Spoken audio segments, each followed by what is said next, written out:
दोस्तों नमस्कार, मैं संत विजय जनमत एक्टिविस्ट वाला। हम जब रात में बैठ करके टीवी देखते होंगे तो हमें हिंदू मुसलमान वाला जो डिबेट आता है वो देखने में हमें बहुत अच्छा लगता है, क्योंकि हमारे धर्म वाले जो गुरु होते हैं वो अपने अपने धर्म को लेकर के बहुत अच्छी अच्छी बातें हमें समझाते हैं। लेकिन जब हम सुबह में उठ करके अपने बाइक का एक्सीलेटर या गियर लगा करके जब हम चलते होंगे और पेट्रोल पंप पे जाते होंगे तो हमें एहसास होता होगा कि जो 1 लीटर पेट्रोल है हम 100 रुपये में खरीदते हैं। यहाँ भी हो सकता है कि हमें एहसास नहीं होता होगा, लेकिन जब हमारे महीने में जब सिलेंडर ख़त्म होता होगा और उस सिलेंडर को भरवाने जब जाते होंगे तो 1000 रुपया देते होंगे तो हो सकता है कि वहाँ हम सरकार को कोसते होंगे। यहाँ भी नहीं कोसते होंगे, लेकिन आइए आप कोसते नहीं हैं, क्योंकि आपके लिए महंगाई जो एक दौर आता था कि सखी सैया तो बहुत कमाते हैं, महंगाई डाइन खाई जाते हैं, लेकिन इस दौर में ना सैया कमा रहे हैं ना भैया कमा रहे हैं, ना ससुर जी का पेंशन आ रहा है ना बाबा का पेंशन आ रहा है, क्योंकि सैया भैया बेरोजगार बैठे हुए हैं और ससुर और बाबा जी का जो है पेंशन वो बंद हो चुका है। तो आइए इस दौर में आपके लिए डायन जो है, पहले डायन थी अब शायद डार्लिंग बन चुकी है, तो आप डार्लिंग को लेकर के सोए रहिए। और जिनके लिए हम महंगाई डायन बनी हुई है हम आपसे उनको बात करवाते हैं। हमारे साथ कैमरे पर रविकांत यादव हैं, और चलिए हम रविकांत आइए लोगों से बात करते हैं।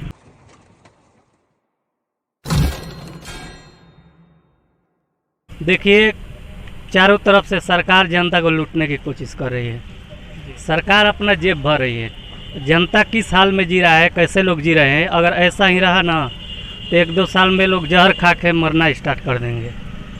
जिसके पास बाइक है वो पेट्रोल भरवाने में सोचता है, बाइक तो खरीद लिया है लेकिन पेट्रोल भरवाने में सोचता है। गैस बहुत लोगों के पास है, सरकार दे दिया फ्री में, लेकिन उसमें भरवाने के लिए पैसा नहीं है। लोग अब गोईठा, हम लोग तो माने देहात देख ही रहे कि हम लोग देहात क्षेत्र में हैं, तो देहात में तो 50% से अधिक लोग गैस धर दिए हैं घर पे और गोईठा पे खाना बनाना स्टार्ट कर दिए हैं महंगाई को लेकर। जी, तो सरकार जिस तरह से लाभ दे रही है वो लाभ पहुंच नहीं रहा है जनता के पास, और महंगाई तो बहुत है। आप अब इसमें कहना क्या है, सब लोग देखिए रहे हैं। बताइए। मेरा नाम सतीश मौर्य है। महंगाई इतनी चरम सीमा पर हो गई है कि गरीब आदमी के रोजी और रोटी पर उसका आर्थिक दमन हो रहा है, जिस पर सरकार सिर्फ लॉलीपॉप दे रहा है, क्योंकि आजकल की मजदूरी इतनी कम हो गई है और परिवार का पालन पोषण का बोझ बढ़ रहा है दिन प्रतिदिन, और महंगाई जैसे उम्र बढ़ रही है वैसे ही महंगाई बढ़ रही है, लेकिन इस पर सरकार नियंत्रण नहीं कर रही है। तो गरीब आदमी मर रहा है और जनता सिर्फ अपनी कुर्सी को बचाने के चक्कर में रोटी सेक रही है, लॉलीपॉप दे रही है। लेकिन जनता अब समझने लगी है, जनता को शिक्षा चाहिए, स्वास्थ्य चाहिए, लेकिन शिक्षा और स्वास्थ्य की इतनी लच्चर व्यवस्था हो गई है कि सिर्फ आम जनता मर रही है। रोजगार का वही हाल है। रोजगार का तो पूछिए मत। मोदी जी कह करके आए थे कि हम 2 करोड़ रोजगार देंगे, लेकिन नौजवान आजकल आप देख ही रहे हैं कि कैसे बेरोजगारी में घूम रहे हैं। लवकुश कुमार, घर कठार खुर्द हुआ। आज जो महंगाई की बोल रहे हैं, ये सरकार जो है अचर व्यवस्था में हो गई है। सरकार कोई काम की नहीं है। इतना महंगाई हो गई है कि 109 रुपये पेट्रोल पहुंच गया है। जो बाइक 50 और 1 लाख आदमी खरीद रहा है, उसमें भी जितना आदमी बाइक खरीदा है वो घर पर रख दिया है, जो कि पैदल चल रहे हैं। जो पूछा जा रहा है कि बाइक आपका क्या हुआ, अभी पैदल चल कर काम निकाल देते हैं। बाकी ऐसा कोई बात नहीं है। इतना पेट्रोल महंगा हो गया है, डीजल महंगा हो गया है, बेरोजगारी इतना हो गया है कि लोग तो पूछने लायक नहीं है। सरकार बोलती है सिर्फ वादा पे वादा, वादा पे वादा करते जा रही है, बाकी इससे कोई फ़ायदा होने वाला नहीं है। ये सरकार अब गिरेगी, अब सरकार ये गिराना ही है हुआ।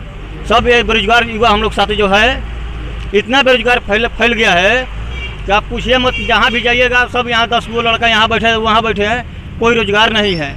जो इधर भी फैक्ट्री था सब बंद कर दिया गया है। ये हम कहना चाहते हैं। अच्छा, इसको सरकार गिराना चाहते हैं तो किसका सरकार चाहेंगे आप? जो सरकार अच्छा काम करेगी उसको सरकार हम लोग चुनेंगे। ये सरकार तो अच्छा काम कर नहीं रही। काम कहाँ कर रही है? अच्छा, आपको देखने में लग रहा है कि सरकार अच्छा काम कर रही है? ये बिल्कुल काम अच्छा सरकार नहीं कर रही है। ये सरकार भ्रष्टाचार की सरकार है। अपर अभी थाना में चलिए, जहाँ भी जाइए, ब्लॉक में जाइए, अफसरशाही है। 500 रुपया दीजिए काम हो जाएगा, 200 रुपया दीजिए काम हो जाएगा। अफसरशाही है, अफसरशाही है। ये जनता को लूटने में, सब जनता के अफसर है या नेता है, सब जनता को लूटने में लगे हुए हैं। ऐसा हम लोग का बहुत परेशानी हो रही है। हम लोग ब्लॉक में भी जाते हैं, चाहे कहीं भी जाते हैं तो परेशानी झेलनी पड़ती है। थाना में जाइएगा या ब्लॉक में जाइएगा, अनुमंडल में जाइएगा। अभी अनुमंडल में जाइएगा, वैक्सीन का वहाँ बोल रहा है कि वैक्सीन हम इतना नवंबर तक क्लियर कर देंगे, बाकी वैक्सीन का वहाँ व्यवस्था ही नहीं है। 12 बजे तक वैक्सीन मिलेगा आपको, उसके बाद वैक्सीन मिलने वाला नहीं है, खत्म हो जाता है ख़त्म हो जाता है। क्योंकि हम लोग 2 दिन से आकर लौट गए हैं वैक्सीन लेने के लिए। वैक्सीन लेने के लिए। सरकार कोई काम की सरकार नहीं है, सिर्फ वादा करती है सरकार, और सरकार वादा करके ही रह जाती है, करने धरातल पर उतरता नहीं है किसी काम को। इतना मुंशिया रख दिया है कि सब खा पी कर ख़त्म कर देता है। नाम का हो कमलेश सिंह, जी, ग्राम कठार ग्राम कठार खुर्द। हम मैं कहल चाहता नहीं है जी कि मोदी जी बोला तरन जी कि हम चाय बेचे वाला हैं, जी जी लेकिन अगर चाय बेचे वाला होते तो जनता को वो मजबूरी समझते हैं, जी लेकिन वो चाय बेचने वाले व्यक्ति नहीं है, सिर्फ वादा करते हैं और उस वादा को पूरा नहीं करते हैं। जैसे 2014 में बोले थे कि 15 लाख हर जनता को हम देंगे, खाते में आएगा। जीरो बैलेंस का खाता भी खुलवाए, एक भी पैसा आज तक नहीं आया। 2021 6 साल हो गए, 7 साल हो गया, एक पैसा भी नहीं आया। वो महंगाई को चरम सीमा पर है। गैस 499 पर पहले मिलता था, अब 1000 रुपया पर मिलता है। पेट्रोल का दाम 70-72 था, अब 110 या 65 था, अब 110 या 105 कहीं कहीं हो चुका है। ठीक है।